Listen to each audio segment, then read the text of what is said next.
Les chefs d'entreprise tirent la sonnette d'alarme. La prolongation du confinement strict sur les 2 prochains week-ends est incompréhensible au regard des indicateurs sanitaires encourageants. Économie toujours avec le collectif des entreprises du BTP, unis pour faire entendre leur situation critique. Ils demandent un plan de relance avec de nouveaux chantiers de construction. Et près de 70% de la population vaccinable de plus de 12 ans a reçu un schéma complet, c'est-à-dire avec 2 vaccins. Je vous le disais en titre, le confinement strict prolongé pour les 2 prochains week-ends fait bondir les commerçants et restaurateurs. Selon eux, cette décision est incompréhensible car les indicateurs sanitaires sont bons. Ils ne souhaitent pas rater cette période de fin d'année propice aux affaires. Explication Thérèse Voya, Nicolas Fasquelle. Les commerçants et les restaurateurs ne décolèrent pas. Ils seront contraints de baisser le rideau samedi à partir de 14h en raison du choix du gouvernement de prolonger le confinement strict les 2 prochains week-ends. Une décision incompréhensible selon eux, car les indicateurs sanitaires sont bons avec notamment une baisse constante du nombre de décès et de patients hospitalisés. Dans cette crise, ils estiment surtout avoir mis les moyens nécessaires pour sécuriser à la fois leur personnel et leurs clients. Notre personnel en contact avec le public détient le pass sanitaire. Les clients présentent un pass sanitaire ou sinon un test PCR. Il y a une distanciation sociale dans les restaurants qui nous font déjà perdre la moitié de nos tables. Ensuite de ça, on ferme le samedi soir, le dimanche. C'est bien souvent des services très importants pour nous. Depuis plusieurs mois, on est impacté par cette crise. Si la soupe est à la grimace côté restaurateur, chez les commerçants, l'amertume est grande et l'horizon opaque.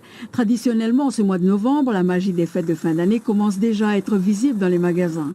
Mais à cette semaine de Noël, l'ambiance est morose.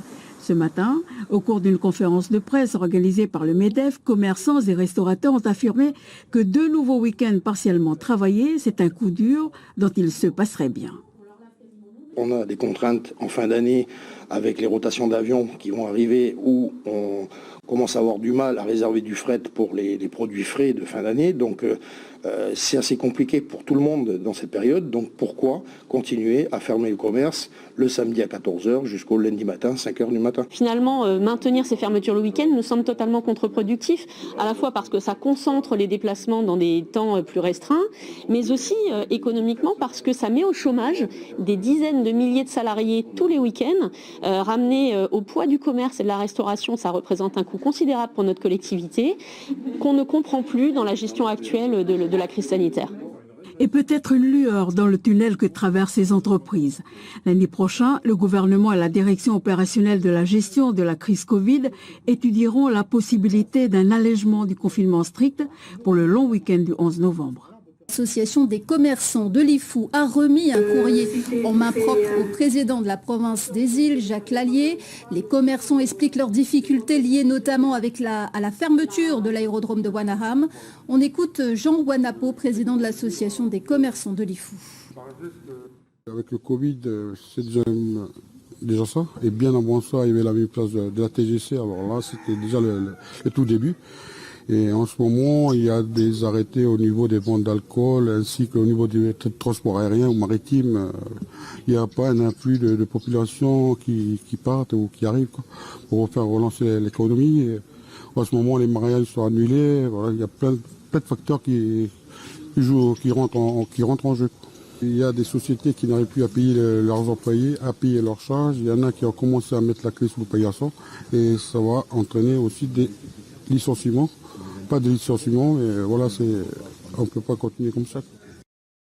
Jean Wanapo répondait à Clarisse Watoué et Philippe Kunzmann.